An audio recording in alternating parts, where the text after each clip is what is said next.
சரிங்களா? ஃபர்ஸ்ட் ஸ்லோகா யாராவது படிக்கிற மாதிரி இருந்தால் படிங்க.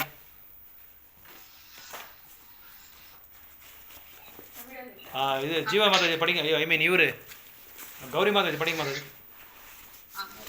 वाचो वेगं मनस क्रोधवेगं वाचो वेगं मनस क्रोधवेगं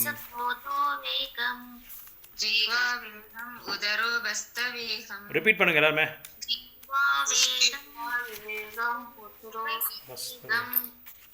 एतान् वेगान् यो विषहेद धीरः एतान् वेगान् यो विषहेत धीरः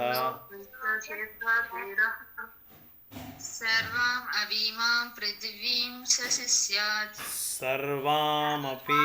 सर्वामपि यं पृथ्वीं सशिष्यात् वाचो वेगं मनसा क्रोधवेगं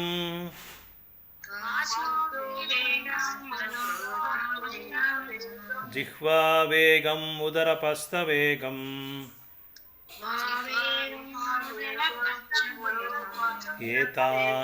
एतान् वेगान् यो विषहेत धीरः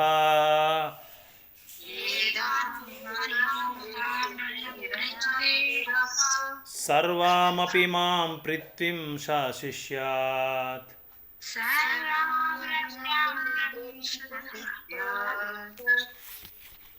ಇನ್ನು ಗೀತಾ ಮಾತಾಜಿ ಓದ್ತೀರಾ? ಹಾಂ ಸರಿ, ಓಕೆ ಓಕೆ ಓಕೆ ಓಕೆ ಪರವಾಗಿಲ್ಲ. ಇವರು ಯಶೋಧ ಮಾತಾಜಿ ಬುಕ್ ಇದೆಯಾ? ಹಾಂ ಓದಿ ಮಾತಾಜಿ. वाचो वेगं मनसः क्रोधवेगं वाचो वेगं मनसः क्रोधवेगं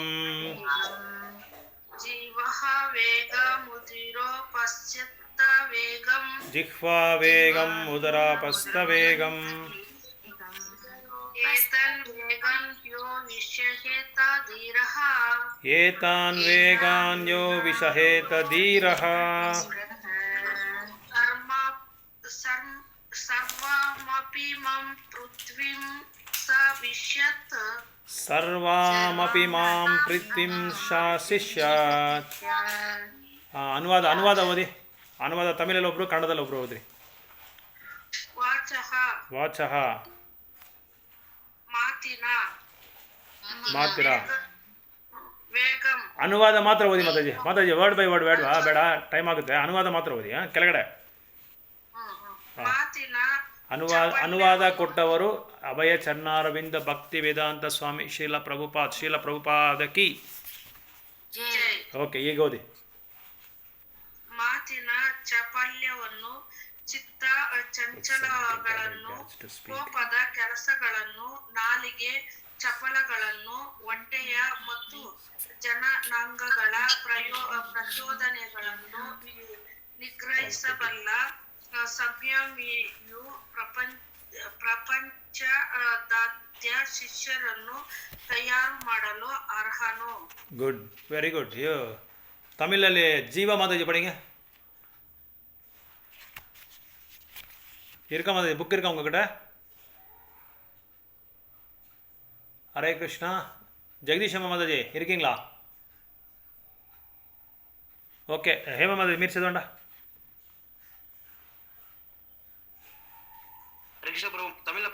தமிழ் நீங்கள் படிங்க பிரபு. தமிழில் படிங்க பிரபு. 11 தானே? 11 கரெக்ட். மொழிபெயர்ப்பு. ஓகே, மொழிபெயர்ப்பு. ஜெய். பேச்சின் தூண்டுதல், மனதில் தேவைகள், கோபத்தின் செயல்கள் மற்றும் நாக்கு, வயிறு, பாலுறுப்புகள் ஆகியவற்றின் தூண்டுதல்களை பொறுத்து கொள்ளக்கூடிய நிதான புத்தியுள்ள ஒருவர் உலகம் முழுவதிலும் சீடர்களை ஏற்கும் தகுதி வாய்ந்தவர். Good, very good, nice. Second shloka, பதம் 2.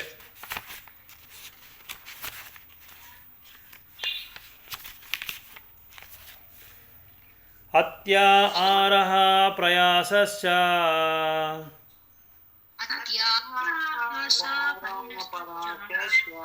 அத்யா ஆரஹ பிரயாசஸ்ச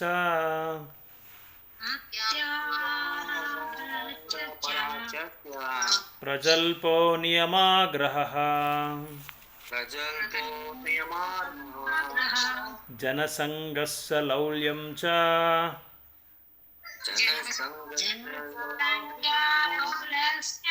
षडभिर्भक्तिर्विनश्यति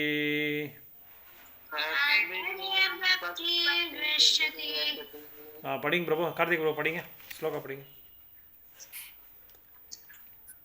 இந்த வார்த்தைக்கு வார்த்தைக்கு மொழிபெயர்ப்பு பிரபு. இல்லை, இப்போ ஸ்லோகா ரிசைட் பண்ணுங்க. ஸ்லோகா ஃபஸ்ட்டு அது பதம் 2 அப்படியே ஒன்றுனா படிங்க, பரவாயில்ல. அத்யா ஆரஹா பிரயாசஸ்ய அப்படியே படிங்க.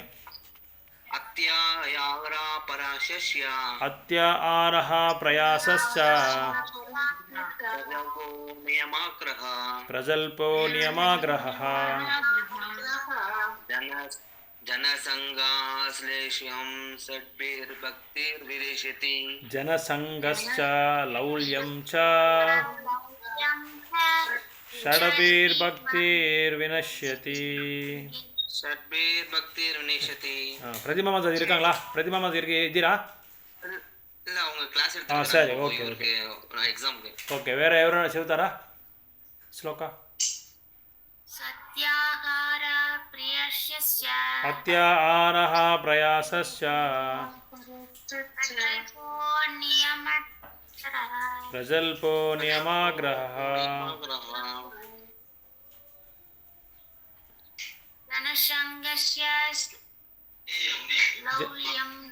जनसङ्गस्य लौल्यं च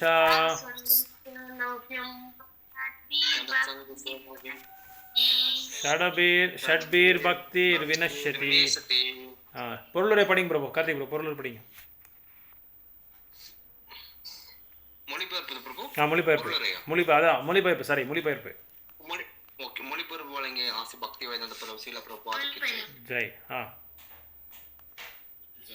படிங்க பிரபு. ஒருவன் பின்வரும் 6 செயல்களில் அளவுக்கு அதிகமாக சிக்கிக் கொள்ளும் போது அவனது பக்தி தொண்டு வீணாகி விடுகிறது. 1. தேவைக்கு அதிகமாக உண்ணுவது அல்லது தேவைக்கு அதிகமாக செல்வம் தீட்டுவது. 2. கிடைத்திற்கரிய போதிக பொருட்களை அடைய பெருமுயற்சி செய்வது. 3. போதிக விஷயங்களை பேசுவது. 4. சமய விதிகளை ஆன்மீக முன்னேற்றத்திற்காக அல்லாமல் ஒப்புக்கு பின்பற்றுவது அல்லது சாஸ்திர விதிகளை அலட்சியம் செய்து சுதந்திரமாக செயல்படுவது. 5. கிருஷ்ண உணர்வில் ஆர்வம் இல்லாத போதிகை எண்ணம் கொண்டவர்களோடு சகவாசம் கொள்வது. 6. போதிக சாதனைகள் மேல் பேராசை கொள்வது. Good, very good, nice. Hare Krishna. பதம் 3.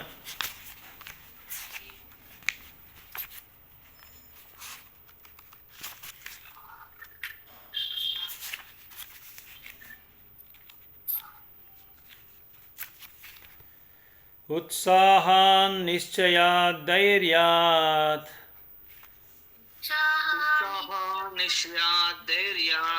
तत्तत् कर्म प्रवर्तनात्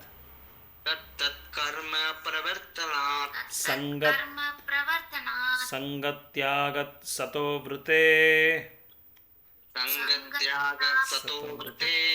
षड्भिर्भक्ति प्रसिद्ध्यति. ஓகே, ஸ்லோகா படிக்கிறவங்க படிக்கலாம், அப்புறம் மொழிபெயர்ப்பு படிக்கலாம்.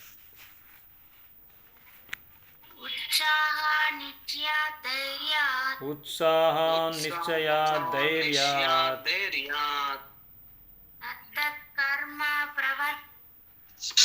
तत्तत् कर्म प्रवर्तनात्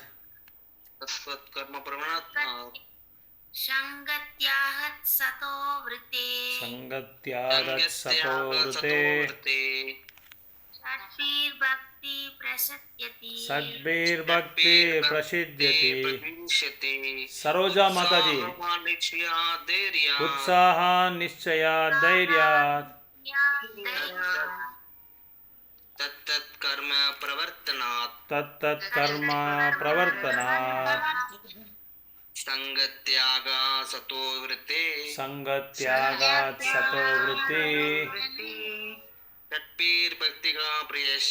षड्भिर्भक्ति प्रसिद्ध्यति. శారదా మాతాజీ, మీ దగ్గర ఏమైనా బుక్ ఉందా? సరోజా మాతాజీ, బుక్ ఏమైనా ఉందా? ఉపదేశామృత. ఓకే, பொருள் இது மொழிபெயர்ப்பு படிங்க பிரபு. மொழிபெயர்ப்பு கௌரி மாதா படிங்க பிரபு, நீங்கள் படிங்க பிரபு. ஜெய். தூய பக்தி தொண்டை நிறைவேற்றுவதற்காக அனுகூலமாக 6 கொள்கைகள் உள்ளன. 1. உற்சாகம் கொள்வது. 2. தன்னம்பிக்கையுடன் முயல்வது. 3. பொறுமையுடன் இருத்தல். 4. ஸ்ரவணம், கீர்த்தனம், விஷ்ணம், ஸ்மரணம், கிருஷ்ணர் பற்றி செவி இருத்தல், பாடுதல் மற்றும் நினைவிற்கொள்வதல் முதலியவை. கட்டுப்பாடு கொள்கைகள் ஏற்ப செயல்படுதல். 5. பக்தர்களாளர்களின் சகவாசத்தை கைவிடுதல். 6. முந்தைய ஆசாரியர்களின் அடிச்சுவடுகளை பின்பற்றுதல். இந்த 6 கொள்கைகளும் தூய பக்தி தொண்டின் முழு வெற்றியை நிச்சயமாக உறுதி செய்கின்றன. Okay, right. Hare Krishna. So ஓமக்ஞானதிமிரந்தஸ்ய ஞானாஞ்சனசலாகயா சக்ஷுருன்மிலிதம் ஏன தஸ்மை ஸ்ரீ குருவே நமஹ. ஸ்ரீ மியூட்டில் போட்டுக்கோங்க, ஏதோ சவுண்ட் வருது, மியூட்டில் போடுங்க. ஸ்ரீ சைத்தன்ய மனோபீஷ்டம் ஸ்தாபிதம் ஏன பூதலே ஸ்வயம் ரூபா கதா மஹ்யம் ததாதி ஸ்வபதாந்திகம். வாஞ்சாகல்பதருभ्यश्च कृपा सिन्धुभ्येव च पतितानां पावनेभ्यो वैष्णवेभ्यो नमो नमः. जय श्री कृष्ण चैतन्य प्रभु नित्यानंद श्री अद्वैत गदाधर श्रीवासादि गौरभक्तवृंद. हरे कृष्णा कृष्णा कृष्णा हरे हरे, हरे राम राम राम हरे हरे. हरे कृष्णा कृष्णा कृष्णा हरे हरे, हरे राम राम राम हरे हरे. हरे कृष्णा कृष्णा कृष्णा हरे हरे, हरे राम राम राम हरे हरे. हरे कृष्णा. மியூட்டில் போடுங்க, தயவுசெய்து மியூட்டில் போடுங்க டிவோட்டிஸ். ஸோ நம்ம இந்த உபதேசமிருதாவோட அந்த பொருளரை அதோட சாராம்சத்தை வந்து புரிஞ்சுக்கிறதுக்காக ரொம்ப நாளாக நம்ம முயற்சி பண்ணிகிட்டு இருக்கிறோம். இன்றைக்கி நம்ம வந்து இந்த 13வது பதத்தில் நம்ம என்ன பார்க்குறோன்னா சங்கத்யாகாத் என்ற ஒரு டைட்டிலில் வந்து இன்றைக்கி பார்க்க போகிறோம். சங்கத்யாகாத் அப்படின்னா என்ன அர்த்தம்னா அபண்டனிங் தி அசோசியேஷன் ஆஃப் நான் டிவோட்டிஸ். பக்தர் இல்லாதவங்களோட சகவாசம் வந்து என்றைக்குமே ஒருபோதுமே நம்ம வந்து செய்யக்கூடாதுன்றது இங்கே ஸ்ரீல ரூப கோஸ்வாமி வந்து குறிக்கிறார். ஸோ இந்த ஒரு பொருள் வந்து இந்த ஒரு விஷயம் வந்து ரொம்ப நம்ம கவனமாக இருக்கணும், ரொம்ப கவனமாக இருக்கணும். ஏன்னா நம்ம வந்து பக்தர்களோட அந்த வட்டத்துலேருந்து நம்ம வெளியே வந்துட்டாலே எல்லாமே வந்து அபக்தர்கள் தான் இருப்பாங்க. பக்தி ஒப்புக்கு மட்டும்தான் பக்திக்கு செய்வாங்களே தவிர உண்மையாக ஆழமாக பகவானுக்கு நான் தொண்டு செய்யணும், நான் பகவானுக்கிட்ட அந்த பிரேமையை அடையணும், தூய்மையான பிரேமையை நான் அடையணுன்ற மாதிரி ஒரு எண்ணம் யாருக்குமே 90% இருக்காது. பக்தர்கள் மட்டும்தான் பயிற்சி பண்ணுறவங்க. அப்படின்னா நான் சொல்கிறது நம்ம பக்தர்கள் மட்டும் சொல்ல, மற்ற இயக்கத்துலையும் இருக்காங்க. ஸ்ரீ சம்பிரதாயத்தில், மற்ற சம்பிரதாயத்தில், மற்ற வேறு இயக்கத்திலும் நிறைய பேர் பக்தர்களாக இருக்கிறாங்க, பகவானோட அந்த சங்கியில் இருப்பாங்க. பட் ஸ்டில் என்னென்னா நம்ம வெளியே வரும்போது அது வந்து ஒரு தடவை நான் வந்து ஆஃபீஸில் இருக்கும்போது கேட்டேன், ஒரு பிரபுக்கிட்ட ஃபோன் பண்ணி கேட்டேன், என்ன பிரபு வெளியே வந்தாலே ரொம்ப கஷ்டமாக இருக்குது, கிருஷ்ணரை வந்து ஸ்மரணம் பண்ணுறதே முடியலையே அப்படின்னு சொல்லி கேட்கும்போது அப்போ அவர் சொல்கிறார், பிரபு அந்த பிரபு ரொம்ப சீனியர் மோஸ்ட் டிவோட்டி, அவர் சொல்கிறாரு, வெளியே வந்தால் பிரபு பக்தர்கள்லேருந்து நீங்கள் வெளியே வந்தாலே அது மாயாவோட ராஜ்யம், அது மாயா தான் அது ஆழ்ந்துட்டுருப்பாங்க. அதனால் வெளியே இருக்கும்போது நம்ம கிருஷ்ணரை வந்து கட்டியாக பிடிச்சிக்கணும், கிருஷ்ணரோட திருப்பாதை வந்து நம்ம நேசிக்கணும். ஒரு தாய் வந்து தன்னோட கை குழந்தை வந்து எந்த அளவுக்கு கொஞ்சிக்கிட்டு நேசிக்கிறாங்களோ அதே மாதிரி பக்தர்கள் கூட பகவானோட திருப்பாதையை வந்து கட்டியாக பிடிச்சிக்கிட்டு நேசிக்கணும். அந்த திருப்பாதை மேலே தான் நம்மளோட தியானம், நம்மளோட கருத்துகள், அப்புறம் வந்து பகவானோட லீலைகள், இந்த மாதிரி அது பக்தி அது எப்போ நம்மளுக்கு வந்து இதெல்லாமே நம்மளுக்கு ஞாபகம் வரும், இதெல்லாமே நம்மளுக்கு வந்து நம்மளோட மனசில் வரும், இதயத்தில் படும்னா நம்ம கூட பக்தர்கள் இருந்தால் மட்டும்தான் அது படும். இல்லைன்னா நம்ம வந்து அதை பற்றி நம்ம யோசிக்கவே மாட்டோம். பக்தர்கள் இருந்தால் பாருங்கள், 4 பக்தர்களை சேர்ந்தால், ஒரு 5 பக்தர்களை சேர்ந்தால் என்ன பண்ணுவாங்க, பக்தியை பற்றி தான் பேசுவாங்களே தவிர வேறு எதை பற்றியும் பேச மாட்டாங்க. ஏன்னா பக்தர்கள் எப்போவுமே பகவானை விடுறதுக்கு அவங்களுக்கு வந்து தூய்மையான பக்தர்களை பற்றி நான் பேசிகிட்டு இருக்கேன். எந்நேரமும் ஒருபோதுமே பகவானை வந்து மறக்காமல் இருக்கவே முடியல அவங்கனால. ஏன்னா அவங்க சாதனை பண்ணுறதுனால, அவங்க வந்து சாஸ்திரங்களை படிக்கிறதுனால, நல்லா சாது சங்கம் செய்கிறதுனால எப்போதுமே அவங்களோட சாங்கியத்தில் இருப்பாங்க, நேசிப்பாங்க. அந்த மாதிரி ஒரு நபர்களுக்கு பகவான் என்ன செய்வாங்கன்னா, எப்படியாவது அவங்களுக்கு பக்தரோட சகாசம் கொடுத்துருவாங்க. சில பேர் என்ன பண்ணுவாங்க, ஒப்புக்கோசம் பக்தர் கூட செய்கிறது, பேசுகிறது, ஏதோ நானும் கூட ஆன்மீகமான பக்தி வந்து பயிற்சி பண்ணிகிட்ருக்கேன், நானும் பகவானுக்கு பக்தர்ன்ற மாதிரி பேரளவுக்காக மட்டும் பக்தி செஞ்சுட்ருப்பாங்க. அந்த மாதிரி ஏன்னா அவங்களுக்கு ஆழமாக உள்ள நம்ம வந்து பரிசீலனை பண்ணி பார்த்தா எப்பொழுதுமே என்ன நம்ம வந்து அடையலாம், யார்கிட்ட என்ன பேசுனா, யார்கிட்ட நம்ம பழகினா, யார்கிட்ட சங்கி பண்ணால் நம்மளுக்கு என்ன லாபம் இருக்குது, நம்மளுக்கு என்ன பலம் இருக்குது, இதை பற்றி தான் அவங்க பேசுவாங்களே தவிர, இதை பற்றி தான் அவங்க இதை நோக்கி போவாங்களே தவிர மற்ற எதை பற்றியும் வந்து பகவானை பற்றி அவங்க பேசுகிறதே கிடையாது. பகவானை பற்றி அவங்க வந்து யோசிக்கிறதும் கிடையாது, ஸ்மரணமும் கிடையாது. அதனால தான் பக்தர்கள் என்ன பண்ணுறாங்க, வெளியே போகும்போது நம்ம ரொம்ப ரொம்ப கேர்ஃபுல்லாக இருக்கணும். பாருங்கள், ராமாயணத்தில் கூட நீங்கள் கேட்டிருப்பீங்கன்னு நினைக்கிறேன். ராமாயணத்தில் ராவணன் வந்து ராவணன் கிட்ட கும்பகர்ணன் ஒரு தடவை பேசுகிறார். அவங்க 2 பேருக்கும் ஒரு உரையாடல் நடக்குது. அந்த உரையாடலில் கும்பகர்ணன் வந்து தி மோஸ்ட் லேசியஸ்ட் ஃபெலோ. பகவான்கிட்ட அவர் என்ன வரம் கேட்குறாருன்னா, நான் எப்பொழுதுமே சயனம் பண்ணிகிட்டே இருக்கணும், தூங்கிட்டே இருக்கணும், நான் அந்த மாதிரி வரம் கேட்டிருப்பார் அவர். அப்பேற்பட்ட கும்பகர்ணன் கூட ராவணன் ஆனால் ரொம்ப பலசாலி. சொல்லப்போனால் ராவனோட பெரிய பலசாலி கும்பகர்ணன் ஒரு பகுதியில் நம்ம பார்த்தா ராமாயணத்தில். ஆனால் கும்பகர்ணன் என்ன சொல்கிறாருன்னா, அண்ணா நீ யார்கிட்ட மோதிட்டு இருக்கிறன்றது கொஞ்சம் நல்லா யோசனை பண்ணு நீ. அப்புறம் நீ யாரை வந்து என்ன பண்ணுறது, யாரை வந்து நீ அழிச்சின்னு வந்திருக்கேன்றது நல்லா யோசனை பண்ணு. ஜெகன் மாதா அப்படின்னு சொல்கிறாங்க. அவர் எப்படி இந்த வேர்டை யூஸ் பண்ணுறாங்க. ஜெகன் மாதானா சீதா தேவியை பற்றி சொல்கிறாங்க, சீதா பாட்டரையை பற்றி சொல்கிறாங்க. அன்னை சீதா மாதா வந்து இந்த ஜகத்துக்கே மாதா. அவர் தாயை வந்து நீ கொண்டு வந்து உன்னோட காமத்துக்காக, உன்னோட புலனின்பத்துக்காக பயன்படுத்திக்கணுன்றது வந்து இந்த அளவுக்கு ஒரு மோசமான சீரழிஞ்ச ஒரு உணர்வு வந்து யாரையும் நான் பார்க்க முடியல. அது வந்து நீ ரொம்ப என்ன சொல்கிறது, வம்பை வந்து விலைக்கு வாங்கிட்டு இருக்கிற நீ ரொம்ப நாளாக நீ அரசனா மன்னாரா நீ ஆளணும்னு நினச்சிட்டு இருக்கிற லங்கைக்கு அது ஒருபோதும் கூட நடக்காது. இந்த மாதிரி நீ செஞ்சா தயவுசெய்து நான் உன்னை கெஞ்சி கேட்குறேன், எப்படியாவது நீ வந்து சீதா மாதாவை வந்து அவரோட தர்மபதியான பிரபு ஸ்ரீ ராமச்சந்திரமூர்த்திக்கு நீங்கள் வந்து ஒப்படைச்சிடுங்க. இல்லைனா கண்டிப்பாக வந்து நீங்கள் வந்து மன்னராக இருக்க முடியாது, நீ சாம்பலாயிடுறேன்னு சொல்லி கும்பகர்ணர் வந்து ராவணன்கிட்ட ரொம்ப கெஞ்சி கேட்குறாரு, வரப்படுத்து கேட்குறாரு. ராவணா சொல்கிறான், அரை முட்டாள், என் கூட இருந்துட்டு நீ வந்து இந்த மாதிரியெல்லாம் நீ பேசலாமா? நான் யார் தெரியாமையே நீ பேசுகிற? நான் எப்பேற்பட்ட ஒரு பெரிய பலசாலி, வலிமையான ஆயுதங்கள்லாம் என்கிட்ட இருக்குது, வலிமையான சித்திகளெல்லாம் என்கிட்ட இருக்குது. என்னை மீறி இங்கே யாருமே நடக்க முடியாது, என்னை மீறி யாரும் என்னை வந்து ரூல் பண்ண முடியாது, ஆள முடியாது.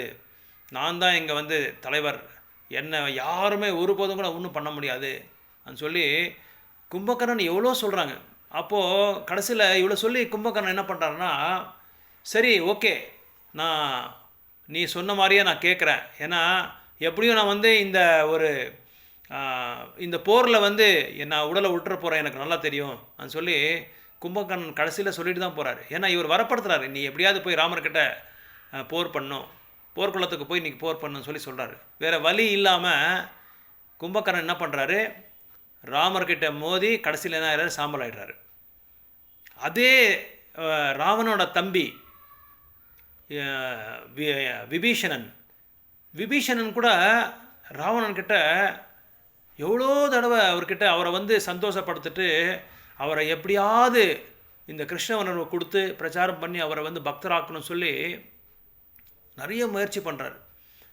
தன்னோட வாழ்க்கையை வந்து அர்ப்பணம் பண்ணிடுறாரு. அவர் எப்படியாவது என்னோட அண்ணா ராவணனை வந்து ராம பக்தராக்கணும், ராமரோட தாசராக்கணும், அவருக்கு இந்த ஆன்மீகமான உணர்வு கொடுக்கணும் அவருக்கு, எப்படியாவது அவர் வந்து அவர் ஒரு உடல் கிடையாது, அவர் ஒரு ஆத்மான்றது வந்து அவருக்கு உணர வைக்கணும், இப்படியெல்லாம் அவரை வந்து இந்த வழிகாட்டணும்னு சொல்லி விபீஷணர் வந்து ரொம்ப முயற்சி பட்டார். பாவம், ரொம்ப ரொம்ப முயற்சி பட்டார்.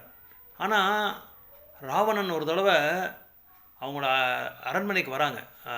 விபீஷனோட அரண்மனைக்கு வந்து விபீஷனோட அறைக்கு வந்து பார்க்குறாரு.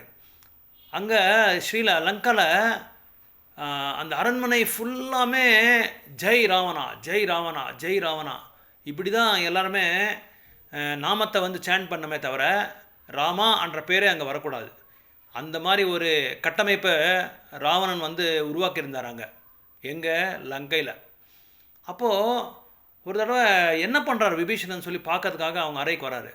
அவங்க அறைக்கு வந்தால் அந்த செவுரு எல்லாமே ஒரு இடத்துல கூட காலியாக இல்லை. எல்லா இடத்துலையும் ராமா ராமா ராமா ராமா ராமா ராமா ராமா ராமா ராமா, இப்படி திரும்பி பார்த்தாலும் ராமா, இப்படி பார்த்தாலும் ராமா, மேலே சீலிங்கில் பார்த்தா கூட ராமா, சைடில் பின்னாடி இந்த சைடில் பார்த்தா கூட Rama, east west north south எல்லா இடத்தையும் பின்னாடி பார்த்தா ராமா, மேலே பார்த்தாலும் ராமா.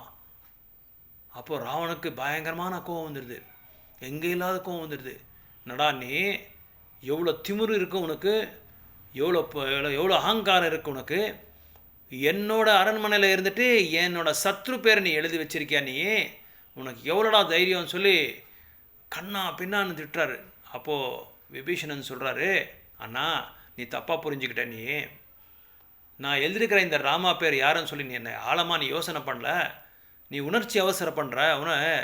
ரா அண்ணா ராவணா எங்கள் அண்ணா பேர், மா அண்ணா என்னோடய அண்ணி பேர் மண்டோதரி, உங்கள் 2 பேரோட பேர் தான் நான் எழுதி வச்சுருக்கேன், அதனால் நீங்கள் கூட அந்த பேரை நீங்கள் சொல்லலாம் அது சொல்லி விபீஷணன் வந்து அங்கே ரொம்ப புத்திவந்தனமாக, ரொம்ப என்ன சொல்கிறது, அறிவாளியாக பிரச்சாரம் பண்ணுறாரு அண்ணாக்கு. ஏன்னா சாஸ்திரங்கள் என்ன சொல்கிறாங்கன்னா, அறிஞ்சோ அறியாமையோ பகவானோட நாமத்தை உத்தேசம் இருந்துக்கிட்டு பகவானோட நாமத்தை யார் சொன்னாலும் அவனுக்கு வந்து பலன் உண்டுன்னு சொல்லி சொல்கிறாங்க. சைத்தன்ய சரித்திரத்துலையும் சொல்கிறாங்க, பாகவதம்லையும் சொல்கிறாங்க. இப்போது நம்ம அஜாமிலா பார்த்துட்டா அவர் கூப்பிட்டது கடைசியில் உடல் விடுற பேர் வந்து நாராயணா, 2வது பையன் பேர், பையனை தான் கூப்பிட்டாங்க. ஆனால் பகவான் என்ன செஞ்சாங்க, தன்னோட தூதர்களை அனுப்பிச்சு, விஷ்ணு தூதர்களை அனுப்பிச்சு அவரை வந்து வைகுண்டத்துக்கு அழைச்சின்னு வந்துட்டாங்க. அதனால் தெரிஞ்சோ தெரியாமையோ ஆன்மீகத்தில் இருக்கிற அந்த பக்தியில் இருக்கிற அந்த சிறப்பான ஒரு தன்மையை பாருங்கள் எப்படி இருக்குது. எப்படி கூப்பிட்டாலும் பகவான் வந்து நான் ஏற்றுக்கிறேன்றார். ஒரு திருடன் கூப்பிட்டா கூட நான் ஏற்றுக்கிறேன்றாரு. ஒரு கேலி பண்ணி பகவானை வந்து அசிங்கமாக பேசி அவர் பேரை சொன்னால் கூட அவர் ஏற்றுக்கிறார் பகவான். அந்த அளவுக்கு பகவான் ரெடியாக இருக்கார். ஆனால் நம்ம தான் வந்து அந்த பக்தி தொண்டை வந்து தூய்மையான பக்தி தொண்டை ஏற்றிக்கிறதுக்கு வந்து நம்ம கஷ்டப்பட்டுருக்கோம் இந்த கலியுகத்தில், இந்த பௌத்திக உலகத்தில். அதனால் விபீஷன் அப்படி சொல்கிறார். அப்புறம் இன்னொரு பகுதியில் என்ன சொல்கிறாருன்னா, விபீஷணர் சொல்கிறாரு, எப்படியாவது அண்ணாவை இந்த மாதிரி திருத்திடலாம், நல்லா ஒரு என்ன சொல்கிறது, ஒரு டெக்னிக்கை வந்து யூஸ் பண்ணி பிரச்சாரத்தில் ஒரு சமத்காரம் யூஸ் பண்ணி எப்படியாவது ஒரு வியூகம் பண்ணலாம்னு சொல்லி ஒரு வியூகம் பண்ணுறாரு. ஒரு நாள் போகிறாரு ராவணர்கிட்ட, அண்ணா உங்களை வந்து பிரார்த்தனை பண்ணி கேட்குறேன், நீங்கள் எப்படியோ தெரிஞ்சோ தெரியாமையோ சீதா மாதாவை நீங்கள் கொண்டு வந்துட்டீங்க, ஒரு பெரிய நீங்கள் வாழ்க்கையில் ஒரு பெரிய தப்பு பண்ணிட்டீங்க, எப்படியாவது நீங்கள் பிரபு ராமச்சந்திரர்கிட்ட அதை ஒப்படைச்சிருங்க. ஏன்னா உங்களோட நான் வாழ்ந்துட்டு இருக்கும்போதே, உயிரோடு இருக்கும்போதே உங்களோட பணத்தை நான் பார்க்க விரும்பலை அப்படின்னு சொல்லி விபீஷணன் சொல்கிறாரு. விபீஷணன் சொன்னோடனே அவருக்கு பயங்கரமான கோவம் வந்துடுது. பயங்கரமான கோவம் வந்தோடனே ஒரே ஒரு ஒதிக்கிறார் விபீஷணரை. அந்த பக்கம் குதிச்சு அந்த பக்கம் போயிடுறாரு. அந்த அளவுக்கு கோவம் வந்துடுது. என்கிட்ட வந்து என் வைரியை பற்றி நீ சொல்கிறியா, அவரோட வீரத்தை பற்றி நீ சொல்கிறியா அப்படின்னு சொல்லி.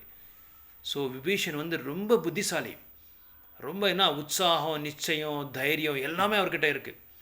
அதனால் அவர் என்ன பண்ணார், இப்போ நான் பண்ணுற இந்த சாதனைக்கு, இந்த மாதிரி ஒரு பக்தி சேவைக்கு கண்டிப்பாக இது ஒரு சரியான இடம் இல்லை. அதனால் நான் என்ன செய்யணும், இது ஒரு சரியான சங்கி இல்லை எங்கள் அண்ணா, அதனால் நான் வந்து பக்தி தொண்டு பண்ண முடியாதுங்க. நான் உடனே அவர் பண்ணது, அவர் என்னை உதைச்சது ரொம்ப ரொம்ப நல்லதாயிடுச்சு, ஏன்னா சில பேருக்கு, சில நபர்களுக்கு, சில பக்தர்களுக்கு வந்து பகவான் என்ன பண்ணுறாருன்னா ஒரு கட்டமைப்பு பண்ணுறாங்க. இந்த மாதிரி இடத்துல என் பக்தர் இருந்தால் அவன் வந்து எனக்கு பக்தி தொண்டு பண்ணுறதுக்கு ஒரு சாதகமான ஒரு இடம் இல்லை, அதனால் இவனை எப்படியாவது இடத்த மாற்றி விட்டுறணும், இல்லைனா நம்ம வந்து அவனுக்கு பக்தி தொண்டு பண்ணுறதுக்கு ஒரு உண்மையான ஒரு நல்ல சங்கையை நம்ம கொடுக்கணும் அப்படின்னு சொல்லி பகவான் அந்த கட்டமைப்பு பண்ணுவாங்க அவங்களுக்கு. அந்த கட்டமைப்பு பண்ணிவிட்டு அவரை அந்த தூக்கி வெளியே வேறு இடத்துக்கு அவரை வந்து இது பண்ணிடுவார், மாற்றிடுவார். அப்படி விபீஷணன் நேராக பிரபு ராமச்சந்திரமூர்த்தி கிட்டே போகிறாரு. பிரபு ராமச்சந்திரமூர்த்தி கிட்டே போயிட்டு அப்படியே ஆகாயத்தில் பறந்துட்டு வந்துகிட்டே இருக்கார். வந்துட்டு இருக்கும்போது அவர் கூட ஒரு 4 பேர் கூட வராரு. அப்படியே அவங்க வந்து விஸ்வாசி, யாருக்கு? விபீஷணருக்கு விஸ்வாசி, அவருக்கு வந்து ஆதரவாளங்க அவங்க கூட அப்படியே வந்துட்டு இருக்கும்போது ராமச்சந்திரமூர்த்தி, அப்புறம் வந்து சுக்ரீவா, ஹனுமான், அங்கஜா எல்லாருமே நின்றுட்டு பேசிகிட்டு இருக்காங்க. பேசிகிட்டு இருக்கும்போது உடனே சுக்ரீவர் பார்க்குறாரு, ஓ ராவனோட இவர் வந்துட்டுருக்காரு, ராவனோட எதிரி வந்துட்டு, ராவனோட சங்கி வந்துட்டுருக்காரு, அவரோட விஸ்வாசி வந்துட்டுருக்காரு, ஏதோ ஒன்று பண்ணிடுறாரு ராமச்சந்திரமூர்த்தியை அப்படின்னு சொல்லி ராமச்சந்திரமூர்த்திக்கு சொல்கிறாரு. அப்போ ராமச்சந்திரமூர்த்தி சொல்கிறாரு, சுக்ரீவா நீ கொஞ்சம் பொறுமையாக இருங்க, நான் பார்க்குறேன் என்னன்னு சொல்லி பார்க்குறேன். அப்புறம் எல்லாரையும் அங்கே கேட்குறாங்க ராமச்சந்திரமூர்த்தி. இப்போது விபீஷணன் வந்துட்டுருக்காரு, நீங்களாம் உங்களோட கருத்து என்னன்னு சொல்லி அங்கஜனை கேட்குறாரு, இன்னொருத்தனை கேட்குறாரு, இன்னொருத்தனை கேட்குறாரு, எல்லாரையும் கேட்குறாரு. எல்லாரையும் கேட்டு கடைசியில் எல்லாருக்குமே என்ன ஒரு மனோபாவம்னா, இப்போ எதிரியோட தம்பி வந்து நம்மளுக்கு எதிரியாக தானே இருப்பான், அப்படி ஒரு அப்படி ஒரு கருத்துக்கு வந்துடுறாங்க எல்லாமே, அப்படி ஒரு நிர்ணயத்துக்கு வந்துடுறாரு. அதனால் எல்லாருமே விருத்தமாக தான் சொல்கிறாங்க, இல்லை விபீஷணன் நம்மளோட இதுக்கு சேர்க்கக்கூடாது, நம்மளோட சங்கில் சேர்க்கக்கூடாது அவர் ஏதோ ஒரு திட்டம் போட்டு வந்துட்டுருக்கார் அவர் அப்படின்னு சொல்லி சொல்கிறாரு. கடைசியில் எல்லாருமே பேசுகிறாரு, ஆனால் ஹனுமான் மட்டும் பேசலை. அப்போது கடைசியில் ராமச்சந்திரமூர்த்தி வந்து ஹனுமானை கேட்குறாரு, ஹனுமான் நீங்கள் என்ன சொல்கிறீங்க? எல்லோரும் அவங்களோட கருத்து சொல்லிட்டாங்க. அப்படி பிரபு ராமச்சந்திரமூர்த்தி, நீங்கள் ஒன்றுமே நினைக்கலன்னா எனக்கு விபீஷணனை பற்றி ஒரு நல்ல அபிப்பிராயம் இருக்குது, அவர் உங்களோட தூய்மையான ஒரு தாசர், அவர் தூய்மையான ஒரு பக்தர் உங்களுக்கு, அதனால் அவருக்கு அந்த மாதிரி ஒரு அபிப்பிராயம் இல்லை. எனக்கு என்னோட அறிவுக்கு நான் என்ன நினைக்கிறேன்னா, ஏதோ உங்களுக்கு சரணாகதி ஆகிறதுக்கோ அவங்க வந்திருப்பாங்கன்னு சொல்லி நான் நினைக்கிறேன்னு சொல்லி ஹனுமான் சொல்கிறாரு. அப்போ தான் ராமச்சந்திரமூர்த்தி சொல்கிறாரு, ஹனுமான் சொல்கிறது கரெக்டு அப்படின்னு சொல்லி.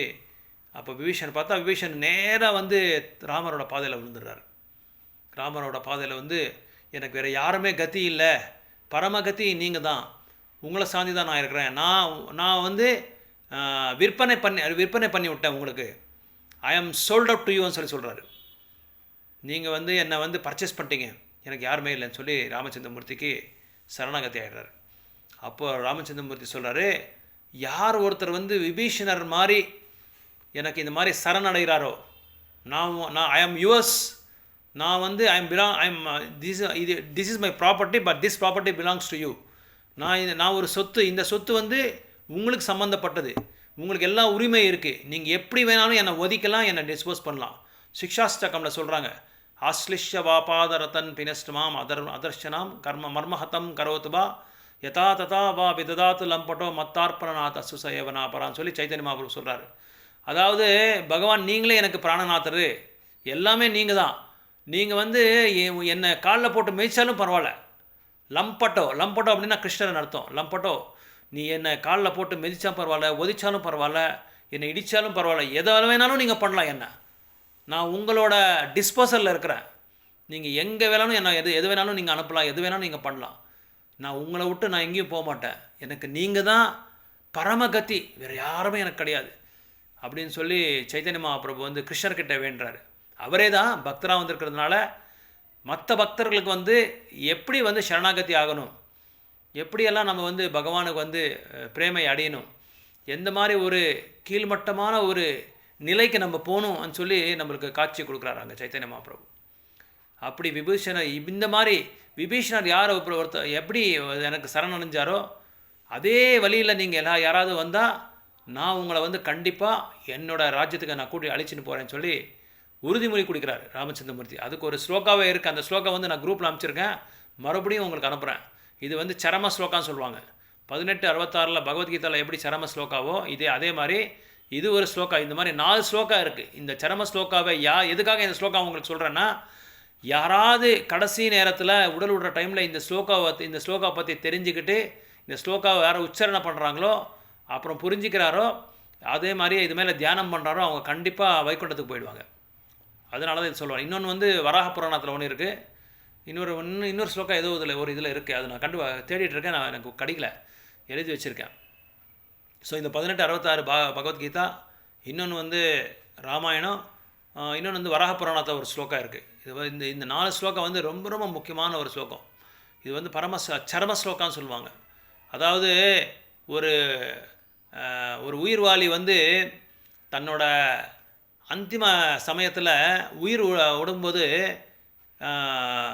என்ன சொல்கிறாங்கன்னா, ஹாஸ்பிட்டலுக்கு கூட்டிகிட்டு போகிறாங்க. மருத்துவமனை கூட்டிகிட்டு போய் டாக்டர் வந்து இவருக்கு எந்த மருந்து கொடுத்தாலும் முடியாது, முதல்ல இவங்களுக்கு வந்து ஆக்சிஜன் சப்போர்ட் கொடுக்கணும். இன்னொன்று லைஃப் சேவிங் ட்ரக்ஸ்ன்னு சொல்லுவாங்க.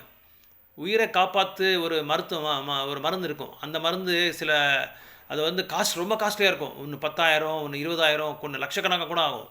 அந்த மாதிரி ஒரு லைஃப் சேவிங் ட்ரக் கொடுத்து காப்பாற்றுவார். அந்த மாதிரி ஸ்லோகா இது எல்லாமே. அதுக்கு தான் சரம ஸ்லோகான்னு சொல்லுவாங்க. ஸோ இப்போ நம்ம வந்து ராமாயணத்தை பற்றி கேட்டோம்.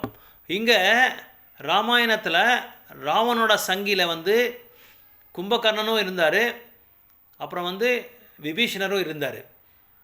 இங்கே நம்ம புரிஞ்சிக்க வேண்டிய ஒரு உணர்வு என்னென்னா, நீங்கள்லாம் சொல்லலாம், உங்களுக்கு தெரிஞ்சது சொல்லலாம், யார் வந்து உண்மையான சங்கில் இருந்தார், யார் வந்து இங்கே உண்மையாக ஒரு சமத்காரமாக அவங்க வந்து செயல்பட்டாங்கன்னு சொல்லி நீங்கள் சொல்லலாம். இப்போது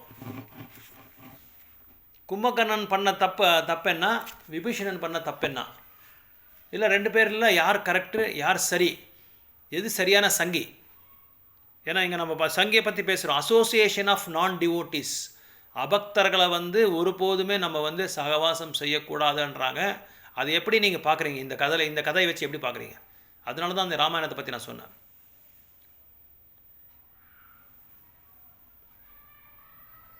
கதை எல்லோரும் புரிஞ்சுக்கிட்டீங்கன்னு சொல்லி நினைக்கிறேன். கேட்டிருக்கீங்க நினைக்கிறேன். உங்களுக்கு என்ன கருத்து தெரியுமோ அந்த கருத்தை சொல்லுங்கள், பார்க்கலாம்.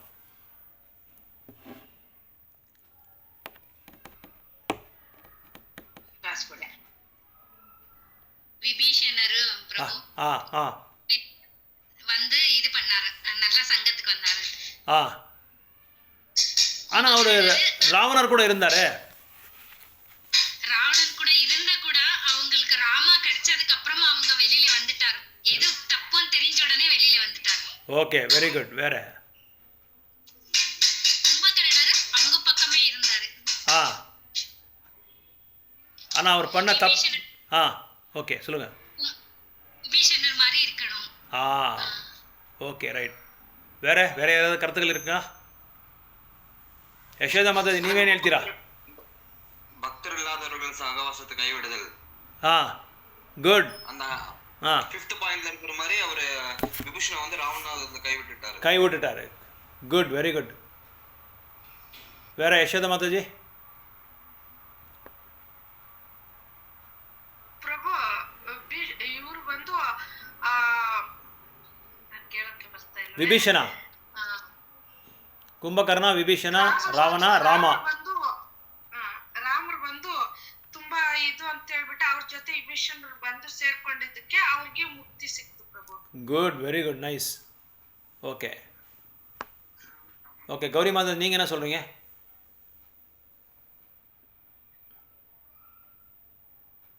ஜோதி மாதாஜி, நீங்கள் என்ன புரிஞ்சுக்கிட்டீங்க மாதாஜி? ஜெகதீஷ் அம்மா மாதாஜி இருக்கீங்களா? சொல்லுங்க பிரபு. நீங்கள் என்ன புரிஞ்சுக்கிட்டீங்க? சாரி பிரபு, கொஞ்சம் வேலையில இருந்துட்டேன், சாரி. மறுபடியும் ஒரு வாட்டி சொல்ல முடியுமா பிரபு? மறுபடியும் கௌரி மாதாஜி இருக்கீங்களா? ஓகே, யாராவது நான் சொன்னது சொல்ல முடியுமா? ஒரு சின்னதா.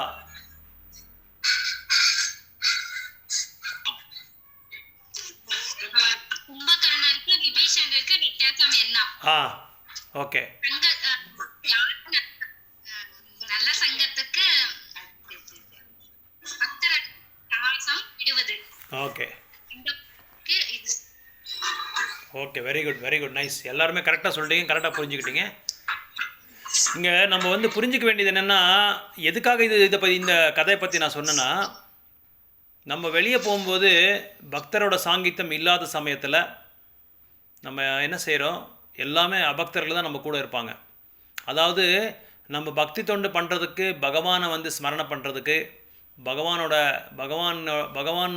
தொண்டு பண்ணுறதுக்காக நம்ம யோசனை பண்ணி நம்ம ஸ்மரணை பண்ணுறதுக்கு முயற்சி பண்ணிகிட்டே இருப்போம். ஆனால் வெளியே போகும்போது என்ன ஆகுது, நம்ம ட்ரெயினில் போயிட்டுருப்போம், பஸ்ஸில் போயிட்டுருப்போம், டூ வீலரில் போயிட்டுருப்போம், இல்லை மற்ற நம்ம ஆஃபீஸ் கலீக்ஸ் அவங்க கூட போயிட்டுருப்போம். அவங்களுக்கு போகும்போது அவங்களுக்கு என்ன ஒரு உணர்வு இருக்குன்னா, முக்கியமாக ஃபேமிலி என்டாங்கிள்மெண்ட்டு நிறைய இருக்கும். இருக்க வேண்டியது தான், எல்லாருக்குமே இருக்க வேண்டியது தான், எல்லாருக்குமே இருக்கும். இருந்தாலும் நம்ம என்ன செய்யணும், இன்ஸ்பைட் ஆஃப் தட், அது இருந்தால் கூட நம்ம என்ன செய்யணும், நம்மளோட உணர்வு வந்து அந்த பக்தர்களோட சாங்கித்யம் எப்போ எனக்கு கிடைக்கும். அது மட்டும் இல்லாமல் நம்ம வந்து ரொம்ப புத்திசாலியாக இருக்க வேண்டிய ஒரு சூழ்நிலை கூட நம்மளுக்கு இங்கே இருக்குது.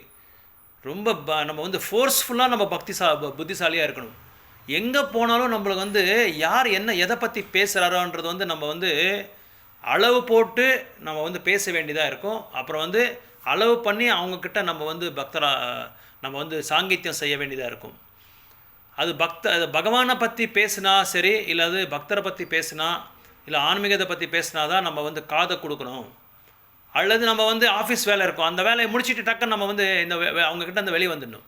ஆனால் அவங்கக்கிட்ட நம்ம வந்து அவங்கள வந்து பகைச்சிக்கிறதோ அல்லது அவங்கக்கிட்ட வந்து நம்ம வந்து எதிராளியோ வந்து நடந்துக்கக்கூடாது. ஏன்னா அப்படி இப்போ நடந்துக்கிட்டால் ஒரு கெட்ட பேர் கூட நம்ம இயக்கத்துக்கு வந்துடும். அதனால் ரொம்ப ஸ்மார்ட்டாக நம்ம வந்து அவங்கக்கிட்ட செயல்பட வேண்டியதாக இருக்குது. ரொம்ப ஸ்மார்ட்டாக செயல்பட வேண்டியதாக இருக்குது. எப்படின்னா, என்னடா இவர் பக்தர்கள்கிட்ட மட்டும்தான் பேசுவாங்க, மற்றவங்ககிட்ட பேச மாட்டாங்க, நம்ம இவன் பெரிய சாது, இவன் பெரிய சாது, இவன் பெரிய பத்னி, அது இதுன்னு சொல்லி ஏதாவது சொல்லிடுவாங்க. அதனால் அந்த ஒரு சூழ்நிலைக்கு வந்து நம்ம வாய்ப்பு கொடுக்காம ரொம்ப ஆக்டிவாக ரொம்ப என்ன பண்ணுறதுன்னா, என்ன சொல்கிறதுனா, சில பௌதிக விஷயங்கள்லாம் அவங்க பேசுவாங்க. அவங்க பேசிக்கிட்டு என்ன பண்ணுவாங்க, நம்ம கடைசியில் என்ன செய்யணும், ரொம்ப கேர்ஃபுல்லாக அதை பற்றியெல்லாம் நம்ம கேட்குற மாதிரியே கேட்டுக்கிட்டு நடிக்கிட்டு ஆக்ட் பண்ணிவிட்டு நம்ம என்ன செய்யணும். அதுக்கப்புறம் அவங்க ஏதாவது கவலை பற்றி சொல்லுவாங்க, எனக்கு இந்த கவலை இருக்குது, எனக்கு அந்த கவலை இருக்குதுன்னு சொல்லி. அப்போது வந்து நம்ம என்ன செய்யணும், நம்மளோட கிருஷ்ண உணர்வை வந்து அவங்களுக்கு வெளிப்படுத்தணும். இந்த மாதிரி நீங்கள் செய்யுங்க, உங்களுக்கு எல்லா கவலை இருக்கும்.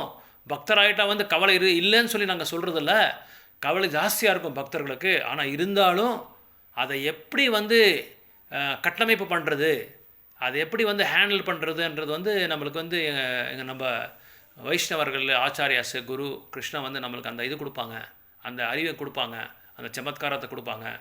அது எப்படி அந்த அது எப்படி வந்து வியூகம் பண்ணுறது எப்படின்றது அவங்களுக்கு நம்ம சொல்லி கொடுத்துருவாங்க. அதனால் நம்ம வந்து இங்கே கும்பகர்ணர் மாதிரி இருக்கக்கூடாது. இப்போ பிரபு மாதாஜி சொன்ன மாதிரி நம்ம கும்பகர்ணருக்கு நல்லா தெரியும், இருக்கிறதெல்லாம் உண்மையை தெரியும், உண்மையை சொல்லிட்டாரு. இருந்தாலும் சொல்லிட்டு என்ன பண்ணார், அவர் அங்கேயே இருந்துட்டார். அண்ணாக்காக அவர் அந்த அண்ணா மேலே இருக்கிற அந்த பற்றுனால என்ன பண்ணிட்டார், அவர் அங்கேயே இருந்துட்டு அவரை வந்து என்ன ராமர் கையால் வதமாயிட்டார். அதான் அவங்க பண்ண தப்பு. அவங்க நல்லா உணரிட்டார், ராமர் யார், சீதா மாதாஜி யார், ஜனனின்றாரு, ஜெகத் ஜனனின்னு சொல்கிறாரு சீதா மாதாயை. தெரிஞ்சுக்கிட்டு என்ன பண்ணார், அவர் தப்பு பண்ணிட்டார். இப்படி தான் நம்மளுக்கும் நிறைய சூழ்நிலை இப்படி ஆகிடுது. நம்ம தெரிஞ்சுக்கிட்டு நம்ம நிறைய தப்பு பண்ணிடுறோம். அதனால் நம்ம வந்து அந்த செயல் செய்கிறோன்னா ஒரு 3 தடவை 4 தடவை நம்ம யோசனை பண்ணணும். குரு என்ன சொல்லியிருக்காங்க, சத்சங்கத்தில் நம்ம என்ன கேட்டிருக்கோம், என்ன நம்ம வந்து இதுக்கு என்ன இது கொடுத்துருக்காங்க, உத்தரம் இது என்ன அது பதில் கொடுத்துருக்காங்க, சாஸ்திரங்கள் என்ன சொல்லுது, இதெல்லாமே நம்ம யோசனை பண்ணி பார்க்க வேண்டியதாக இருக்குது. அதனால் கும்பகர்ணன் மாதிரி நம்ம வந்து தெரிஞ்சுக்கிட்டே தப்பு பண்ணக்கூடாது. அதே மாதிரி விபீஷணன் வந்து என்ன பண்ணார், அவருக்கு நல்லா தெரியும் தன்னோட அண்ணா என்ன பண்ணுறாருன்றது நல்லா தெரியும். அதனால தான் அவர் என்ன செஞ்சார், இது வந்து நம்மளுக்கு சரியான இடம் இல்லை. நீங்கள் வந்து கர்நாடகாவில் ஒரு பெரிய பக்தர் இருக்கார், புரந்தரதாசர்னு சொல்லி. அந்த தாசர் வந்து கையில் தம்பூரா வச்சுக்கிட்டு தெருவாக சுற்றிட்டு இருந்தாரா. ஸ்ரீமத் பாகவதம் 18,000 ஸ்லோகா வந்து கன்னடாவில் அதை வந்து பாடிக்கிட்டே சுற்றிக்கிட்டு இருந்தாராம். அவர் அதில் ஒரு இதில் சொல்கிறாரு, இந்த பௌத்திக உலகத்தை பற்றி என்ன சொல்கிறாருன்னா, இது குள்ளற மனே அப்படின்னு சொல்கிறாரு. இது வந்து தாசர் ಪುರಂದರದಾಸರು ಕನಕದಾಸರು. ಅಲ್ಲ ಪುರಂದರದಾಸರು ಹೇಳಿರೋದು. ಕನಕದಾಸರು ಹೇಳಿದ್ದಾರೆ, ಇದು ಪುರಂದರದಾಸರು ಹೇಳಿರೋದು. ಅವರು ಹೇಳಿರೋದು இவர் எழுதுறாரு, கனகதாசர் எழுதுறாரு. ஸோ புரந்தரதாஸ் என்ன சொல்கிறான்னா, இந்த இடத்துல நம்ம இருக்கக்கூடாது. ஒரு சிறப்பான ஒரு நபரோ ஒரு சிறப்பான சந்தரோ பக்தரோ இருக்கிற இடம் கிடையாது இது. இது வந்து திருடங்கிற இருக்கிற இடம் இது. அதனால் நம்ம இங்கே வந்து நம்ம இருக்கக்கூடாதுன்றது வந்து அவர் ரொம்ப என்ன சொல்கிறது, அந்த சாராம்சமே சொல்கிறாரு, சத்சங்கத்தோட சாராம்சமே சொல்கிறாரு. இந்த இடத்துல நம்ம இருந்தால் நம்ம வந்து ரொம்ப இதாகிடுவோம், நம்ம வந்து பக்தராக முடியாது. ஆல்ரெடி நம்மளுக்கு பக்தருக்கு இருக்கிற அந்த என்ன சிறப்பான ஒரு என்ன சொல்கிறது திறமைகள் நம்மளுக்கு எதுவுமே இல்லை. நம்ம பக்தர் ஆகிறதுக்கு வந்து முயற்சி பண்ணிகிட்ருக்கோம். அதனால் இந்த மாதிரி ஒரு சாங்கித்யத்தை எல்லாமே நம்ம வந்து தவிக்கணும். இதை வந்து நம்ம அவாய்ட் பண்ணணும். ஒருபோதுமே அவங்க கூட நம்ம கூட சேரக்கூடாது. ஏன்னா நீங்கள் யாரை பார்த்தாலும் ஏதோ ஒரு நோக்கமோட ஏதோ ஒன்று நோக்கி போயிட்டே இருப்பாங்க. ஒன்று பணத்துக்காக, இல்லை பெண்ணுக்காக, இல்லை ஆணுக்காக, இல்லை அழகுக்காக, இல்லை ஸ்போர்ட்ஸ்க்காக, முக்கியமாக ஸ்போர்ட்ஸ்க்காக சில பேரெல்லாம் சில கோடிக்கணக்கான பணங்களெல்லாம் பெட் பண்ணுறாங்க. எனக்கு தெரிஞ்சு ஒருத்தர் வந்து அவரோட ட்ராவல்ஸ் பஸ்ஸே வந்து ஒரு 100 பஸ் இருந்தது, 100 பஸ்ஸும் அதுக்கு பெட்டு கட்டிட்டாங்க. ஒரு 15-20 வருஷம் முன்னாடி ஒரு ஸ்போர்ட்ஸில் இந்தியா பாகிஸ்தான் மேட்ச் ஆகும்போது அதை கம்ப்ளீட்டாக ஃபுல்லாக அவருக்கு லாஸ் ஆகிடுச்சு. அப்போ கூட புத்தி வரல.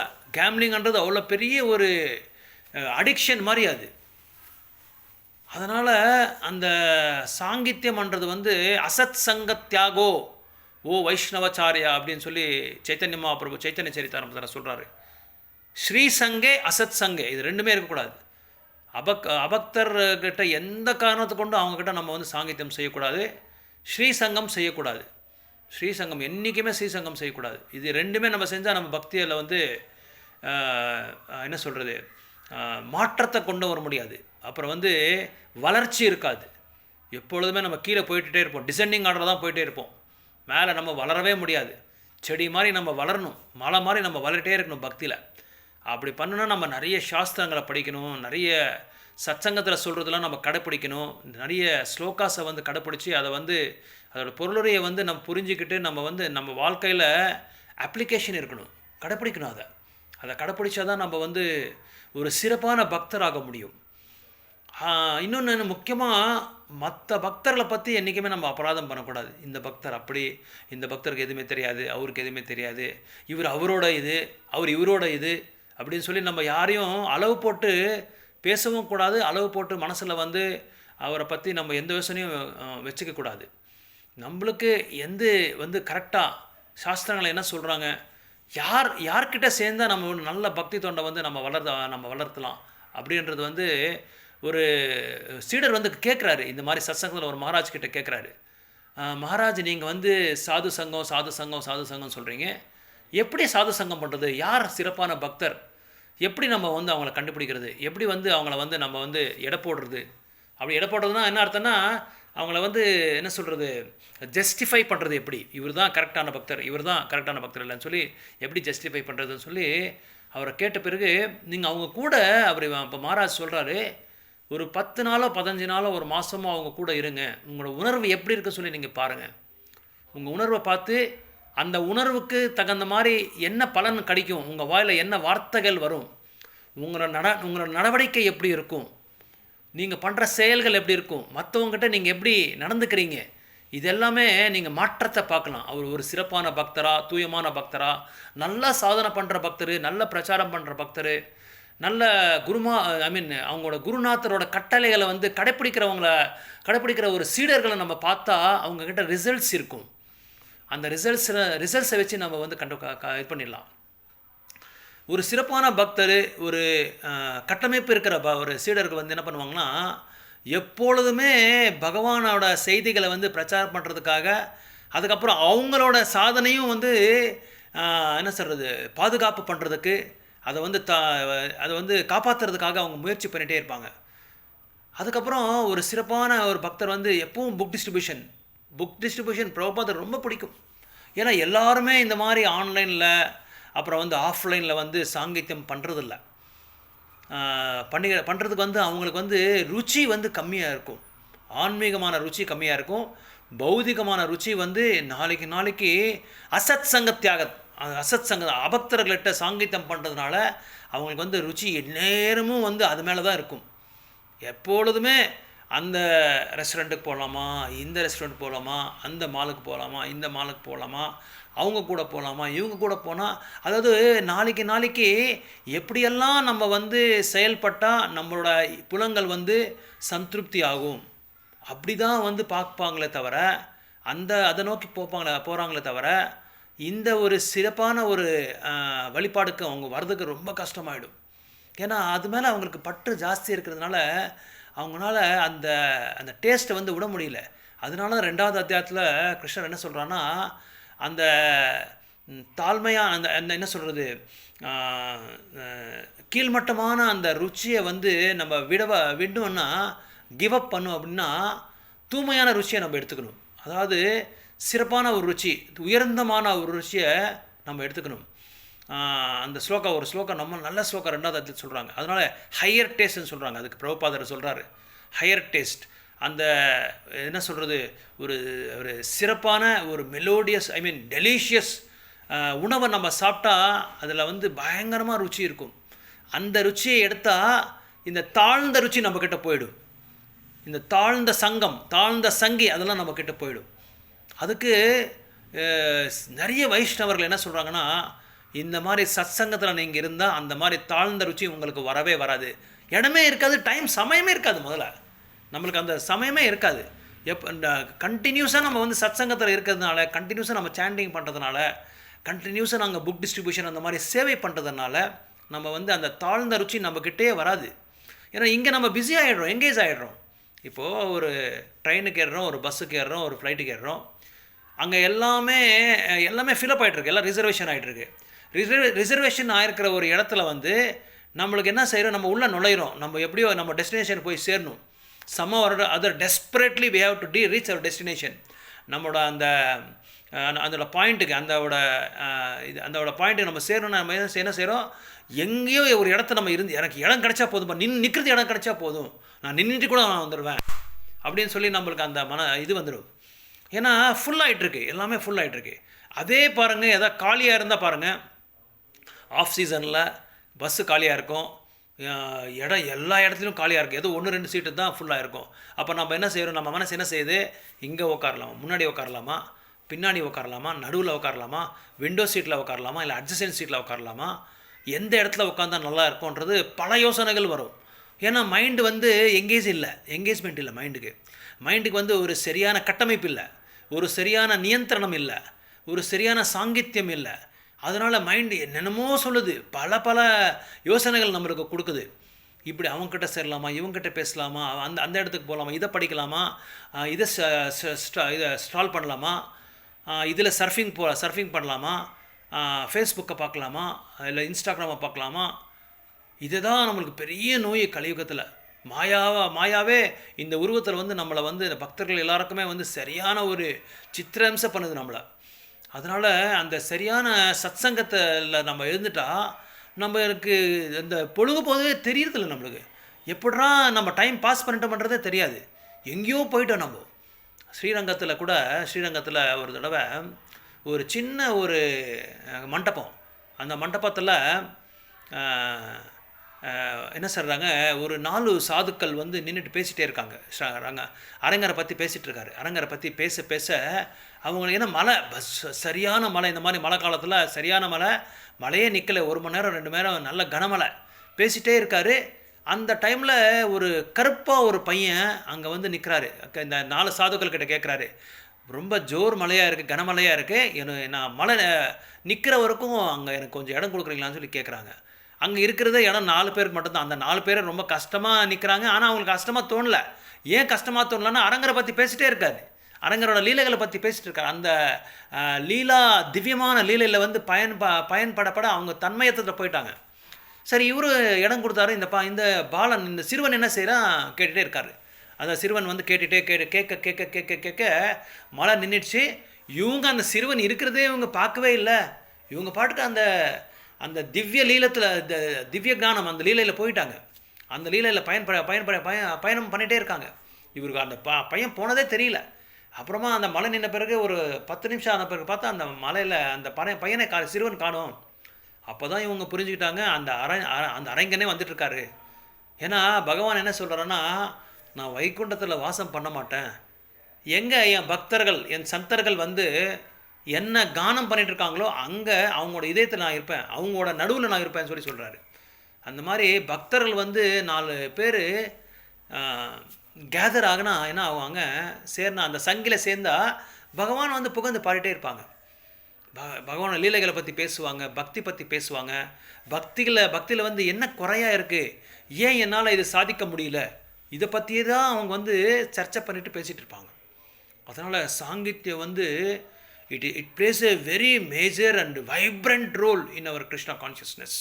ரொம்ப ரொம்ப யாராக இருந்தாலும் சரி, அது வந்து பகவானை பற்றி ஒருபோதும் கூட பேசாமல் இருக்கிற நபர்கிட்ட நம்ம வந்து ஒன்று அவங்களோட சாங்கித்யத்தை வந்து நம்ம தவிக்கணும், இல்லை அவங்களுக்கு நம்ம சாங்கித்யத்தை கொடுக்கணும்.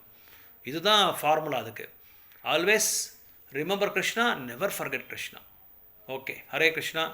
ஏதாவது கேள்விகள் இருந்தால் கேட்கலாம். ஸோ இன்றைக்கி இந்த ஒரு வகுப்பு இந்த என்ன சொல்கிறது, இந்த சாங்கித்யம் வந்து சனாதன ஹரிநாம் பிரபுன்னு சொல்லி ஒரு பக்தர் வந்து இன்றைக்கி உடல் விட்டார். அவருக்காக நம்ம வந்து இதை டெடிகேட் பண்ணிகிட்ருக்கோம், அங்கிதம் பண்ணிகிட்ருக்கோம். ஸோ அவங்களுக்காக நம்ம வந்து பிரார்த்தனை கூட நம்ம பண்ணுறோம். நீங்கள் ஏதாவது கேள்விகள் ஏதாவது டவுட்ஸ் இருந்தால் நம்ம முடிச்சுட்டு அவங்களுக்காக நம்ம பிரார்த்தனை பண்ணலாம்.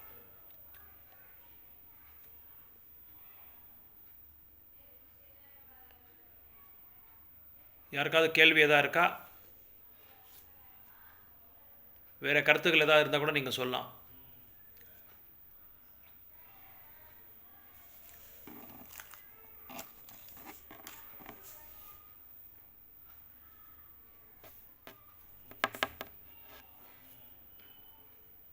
ஸோ ஓகே, யாருக்கும் எதுவும் கேள்வி இல்லைன்னு நினைக்கிறேன். எல்லாம் தூய்மையான பக்தர் ஆகிட்டாங்க. நம்ம சனாதன பிரபுக்காக நம்ம பகவானோட நாமத்தை அவங்களோட ஆன்மீகமான பயணம் வந்து ஒரு சிறப்பான ஒரு பயணமாக இருந்து அவர் வந்து பகவான்கிட்ட போய் சேரணும்னு சொல்லி நம்ம வந்து பிரார்த்தனை பண்ணலாம். ஒரு ரவுண்ட் சேன் பண்ணுறதுக்கு யாருக்கா டைம் இருக்குங்களா உங்களுக்கு எல்லாருக்குமே? இந்த வெங்கடான்றது யார் எனக்கு புரியல, எனக்கு மறந்துட்டேன், சாரி. ஹேமா மாதாஜி ఎవరు వాళ్ళ పేరు? వెంకట అనే వాళ్ళు? హేమా ప్రభు. Okay Hema, okay Hema.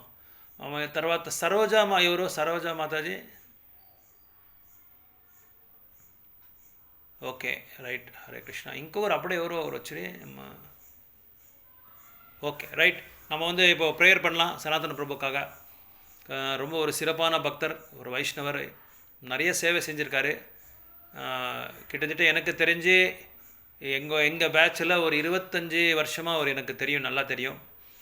எந்த பக்தர்கிட்டையும் எந்த விதமான ஒரு அபராதமே இவர் செய்கிறதில்ல, யார்கிட்டையும் யாரை பற்றியும் குறை சொன்னதே கிடையாது இவர் எனக்கு தெரிஞ்சு. அப்புறம் அந்த மாதிரி ஒரு நல்ல பக்தர்.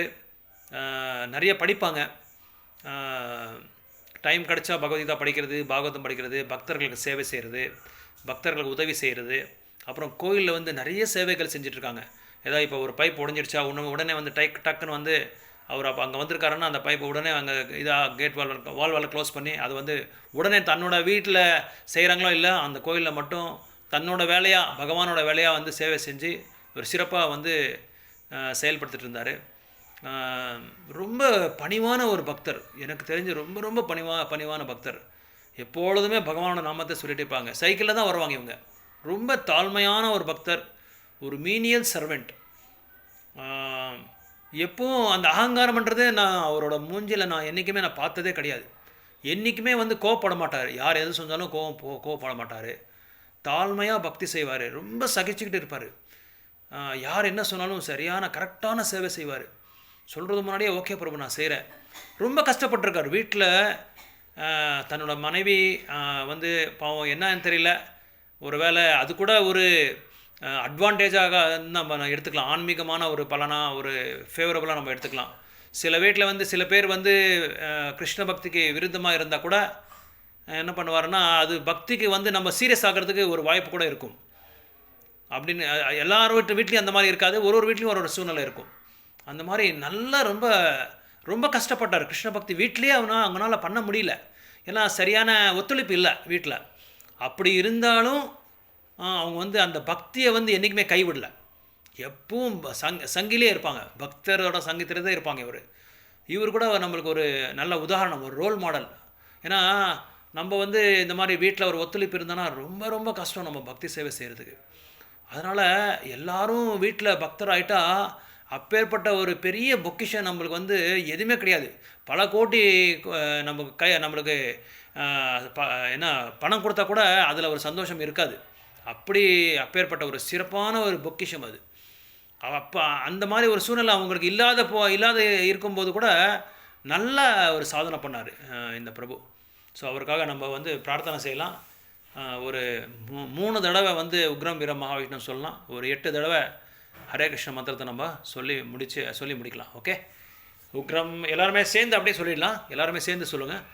உக்ரம் வீரம் மகாவிஷ்ணும் ஜலந்தம் சர்வதோமுகம் நரசிம்மம் பீஷணம் பத்ரம் மிருத்யோர்மிருத்யும் நமாமியம். உக்ரம் வீரம் எல்லாருமே சொல்லுங்கள் பக்தருக்காக. உக்ரம் வீரம் மகாவிஷ்ணும் ஜலந்தம் சர்வதோமுகம் நரசிம்மம் பீஷணம் பத்ரம் மிருத்யோர்மிருத்யும் நமாமியம். அப்புறம் சொல்கிறது மறந்துட்டேன். ஹரே கிருஷ்ணா. ஒரு நிமிஷம் எங்கள் குருநாதரை கூட ஒரே நிமிஷம் எங்கள் குருநாதர் வந்து மாயப்பூரில் இருந்தார், கொல்கட்டாவில். அவரால் பிரச்சாரம் பண்ண இருக்க முடியல. மலேசியாவில் பெனங்கன்ற ஒரு இடத்துல வந்து ஒரு கோயில் ஒன்று அங்கே வந்து இனாக்ரேஷன் ஆகிருக்கு, பிரதிஷ்டாபனை இருக்குது. அது பார்க்குறதுக்காக அங்கே இருக்கிற பக்தர்கள்லாம் கூப்பிட்டாங்க. அதனால் இவங்களோட உடல்நிலை வந்து ரொம்ப ரொம்ப கோரமாக இருக்குது. அந்த மாதிரி ஒரு ரொம்ப பயங்கரமாக இருக்குது. டாக்டர்கள் என்றைக்கோ சொல்லிட்டாங்க, நீங்கள் பயணமே பண்ணக்கூடாது எந்த பிரச்சாரத்துக்காகன்னு சொல்லி. அப்படி இருந்து கூட அதை கைவிட்டு டாக்டர்களோட அந்த பேச்சு கேட்காமையே குரு மகாராஜ் வந்து ஃப்ளைட்டில் போய் அந்த பெனங்கன்ற இடத்துல போய் பக்தர்கிட்ட பேசி அவங்ககிட்ட ஒரு 1 மணி நேரம் சாங்கித்யத்தை கொடுத்து அடுத்த நாள் நான் வந்து பாகவதம் கிளாஸ் கொடுக்க போகிறேன்னு சொல்லி அவர் வாக்கு கொடுத்தாரு. ஆனால் அவங்களால கொடுக்க முடியல. கொஞ்சம் உடம்பு சரியாக இது இன்டெஸ்டின்ஸ் ப்ராப்ளம் ஆகி இப்போ வந்து ஹாஸ்பிட்டலில் ட்ரீட்மெண்ட் எடுத்துகிட்டு இருக்காரு. கண்டிஷன் வந்து கொஞ்சம் சீரியஸாக இருக்குது. எப்படியும் வந்து நரசிம்மர் அவரை காப்பாற்றுவார், விடமாட்டார். நிறைய தடவை அவரை காப்பாற்றிட்டார் நரசிம்மர். அது குரு மகாராஜ் சொல்கிறார், என்னோட பக்தர்களோட அந்த பிரார்த்தனைனால தான் நான் வந்து வாழ்ந்துட்டுருக்கேன்னு சொல்கிறார் எங்கள் குரு மகாராஜ் சொல்கிறாரு.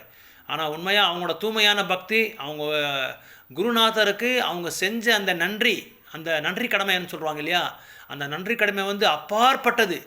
ஐ have no words to express அப்படின்னு சொல்லலாம். அந்த அளவுக்கு அவங்களோட குரு மகாராஜோட கட்டளைகளை வந்து ஒரு குரு மகாராஜோட ஆசையை வந்து நிறைவேற்றிட்டே இருக்கார் எங்கள் குரு மகாராஜ் பிரபாதர். அவங்களுக்காக நம்ம சீரியஸாக தீவிரமாக இன்னொரு தடவை 3 தடவை நம்ம வந்து நரசிம்ம பிரேயர் இது உக்ரம் வீரம் சொல்லி ஹரே கிருஷ்ண மந்திரம் ஒரு 8 தடவை சொல்லி நம்ம முடிச்சுக்கலாம் சீக்கிரமாக. உக்ரம் வீரம் மகாவிஷ்ணும் ஜலந்தம் சர்வதோமுகம் நரசிம்மம் பீஷணம் பத்ரம் மிருத்யோர்மிருத்யும் நமாமியம். உக்ரம் வீரம் மகாவிஷ்ணும் ஜலந்தம் சர்வதோமுகம் நரசிம்மம் பீஷணம் பத்ரம் மிருத்யோர்மிருத்யும் நமாமியம். உக்ரம் வீரம் மகாவிஷ்ணும் ஜலந்தம் சர்வதோமுகம் நரசிம்மம் பீஷணம் பத்ரம் மிருத்யோர்மிருத்யும் நமாமியம். जय नरसिंहदेव भगवान की जय, प्रहलाद महाराज की जय. हरे कृष्णा कृष्ण कृष्णा हरे हरे, हरे राम राम राम हरे हरे. हरे कृष्णा कृष्ण कृष्ण हरे हरे, हरे राम राम राम हरे हरे. हरे कृष्णा कृष्ण कृष्ण हरे हरे, हरे राम राम राम हरे हरे. हरे कृष्णा कृष्ण कृष्ण हरे हरे, हरे राम राम राम हरे हरे. हरे कृष्णा कृष्ण कृष्ण हरे हरे, हरे राम राम राम हरे हरे.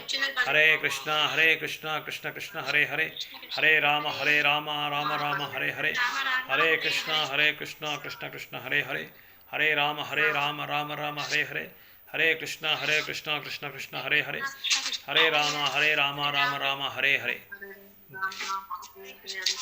गुरु महाराज की जय. हिज होलिनेस जयप्रताप स्वामी गुरुदेव की जय. श्रील प्रभुपाद की जय. सनातन प्रभु हरिनाम प्रभु की जय. समवेद भक्त वृंदम की जय. श्रील प्रभुपाद की जय. श्रील रूप गोस्वामी की जय. भक्ति रसामृत सिंधु उपदेशामृता की जय. गौर प्रेमानंदे. ஹரே ஹரே போல். ஹரி ஹரி போல். ஹரே கிருஷ்ணா. ரொம்ப ரொம்ப நன்றி பக்தர் எல்லாமே ஒத்துழைப்பு கொடுத்ததுக்கு.